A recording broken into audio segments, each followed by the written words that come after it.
Viewers மக்களுக்கு வணக்கம். இப்போ மிகப்பெரிய ஒரு பிரச்சனையா போய்கிட்டு இருக்கு தொகுதி மறுவரையறை. அது குறித்து பிரதமர் மோடியும் உள்துறை அமைச்சர் அமித்ஷாவும் மக்களை சந்திச்சு உரையாற்றியிருக்காங்க. அதுல என்னென்ன பேசியிருக்காங்கன்னு பார்க்கலாம். திமுகவுடைய ஊழல், சட்டம் ஒழுங்கு சீர்குலைவு, பெண்கள் மற்றும் குழந்தைகளுக்கு எதிரான குற்றங்களின் அபாயகரமான அதிகரிப்பு ஆகியவை ஒவ்வொரு முறையும் தீவிரமான பொது ஆய்வுக்கு உள்ளாகும் போதெல்லாம் அக்கட்சி எதிர்பார்த்தபடியே திசை திருப்பும் செயல்களில் தான் ஈடுபடுறாங்க. தனது ஆளுகை தோல்விகளை சரி செய்வதற்கு பதிலா அது மத்திய அரசுக்கு எதிராக ஆதாரமற்ற மற்றும் அரசியல் உள்நோக்கம் கொண்ட குற்றச்சாட்டுகளை முன்வச்சுதான் தமிழக மக்களை தனது சொந்த நிர்வாக குறைபாடுகள்ல இருந்து திசை திருப்ப முயற்சிக்கிறாங்க. அடுத்ததா கடந்த பல மாதங்களா சுதந்திர இந்தியாவுல ஒரு வழக்கமான ஜனநாயக நடைமுறையாக விளங்கும் அரசியலமைப்பு சட்டத்தால கட்டாயமாக்கப்பட்ட தொகுதி எல்லை நிர்ணய செயல்முறையை பாஜக தலைமையிலான மத்திய அரசுடன் தவறாக தொடர்பு படுத்தி திமுக வேணும் அப்படின்னு அச்சத்தை தூண்டி வராங்க. தமிழகத்தின் பிரதிநிதித்துவத்திற்கு நேரடி தொடர்போ அல்லது உடனடி அச்சுறுத்தலோ இல்லாத போதும் இது செய்யப்பட்டிருக்கு. இதனுடைய நோக்கம் தெளிவா இருந்தது. பிரதமர் நரேந்திர மோடி, மத்திய உள்துறை அமித்ஷா அவர்களும் மகளிர் இட ஒதுக்கீடு மசோதாவின் முக்கியத்துவத்தையும் அதனை தொகுதி மறுவரையறை செயல்முறையுடன் இணைப்பதனுடைய அரசியல் அமைப்பு ரீதியான அவசியத்தையும் தெளிவா விளக்குனாங்க. குறிப்பா தென்னிந்திய மாநிலங்களோட பிரதிநிதித்துவம் குறித்து பொய்களையும் தவறான தகவல்களையும் பரப்பியதற்காக திமுக, காங்கிரஸ் மற்றும் பிற எதிர்கட்சிகளையும் அவர்கள் கடுமையாக விமர்சிச்சாங்க.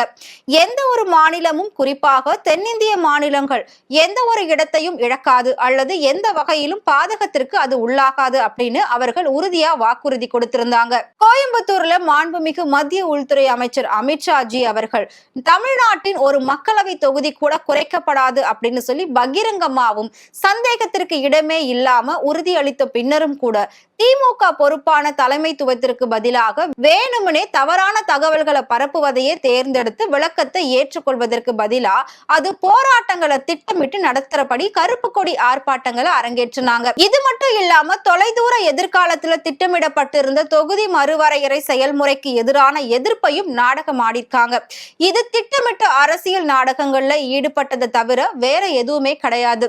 மக்களவையில் ஆற்றிய தனது உரையில மாண்புமிகு மத்திய உள்துறை அமைச்சர் தமிழகத்தின் பிரதிநிதித்துவம் 39 இடங்கள்ல இருந்து 59 இடங்களா அதிகரிக்கும் அப்படின்னும் மீண்டும் ஒரு முறை திட்டவட்டமா அவர் உறுதியளிச்சிருந்தார்.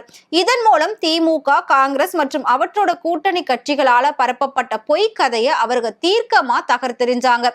இந்த தெளிவான மற்றும் ஆக்கப்பூர்வமான அறிக்கை தவறான தகவல் பிரச்சாரத்தை அம்பலப்படுத்தியதோ அதன் பின்னணியில் உள்ள அரசியல் நோக்கங்களையும் வெளிப்படுத்தியிருக்கு. திமுக வேணுமனே தவறாக சித்தரித்துள்ள தொகுதி மறுவரையறைக்கு பின்னான கணிதத்தை இப்போது நாம் ஆராயலாம். தென் மாநிலங்களை பொறுத்த வரைக்கும் கணித ரீதியான ஒரு சார்பு காரணி இருப்பது உண்மைதான்.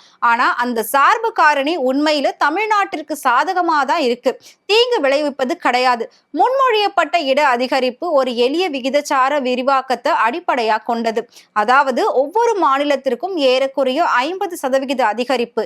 இதன் மூலம் நாடாளுமன்றத்தில் எந்த மாநிலமும் தனது தற்போதைய விகிதாச்சார பிரதிநிதித்துவத்தை இழக்காது அப்படின்றது உறுதி செய்யப்படுது. தமிழ்நாட்டுல தற்போது 39 இடங்கள் இருக்கு. விகிதாச்சார மாதிரியின் கீழ் அது 59 இடங்களா அதிகரிக்கும். இது இருந்தாலுமே தற்போதைய மக்கள் தொகை கணக்கெடுப்பின் அடிப்படையிலே அல்லது எதிர்காலத்தில் நடத்தப்படவிருக்கும் கணக்கெடுப்பின் அடிப்படையில தொகுதி மறுவரையறை நடத்தப்பட்டால் தமிழ்நாடு அதன் வெற்றிகரமான மக்கள் தொகையை கட்டுப்பாட்டு நடவடிக்கைகள் காரணமாக வேகமாக வளரும் மாநிலங்களுடன் ஒப்பிடும் போது குறைவான இட அதிகரிப்பையே பெற்றிருக்கும்.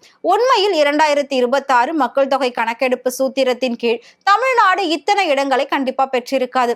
எனவே தற்போதைய மாதிரியின் கீழ் தமிழ்நாடு மற்றபடி பெற்றிருக்க கூடியதை விட அதிக இடங்களை பெறுகிறது.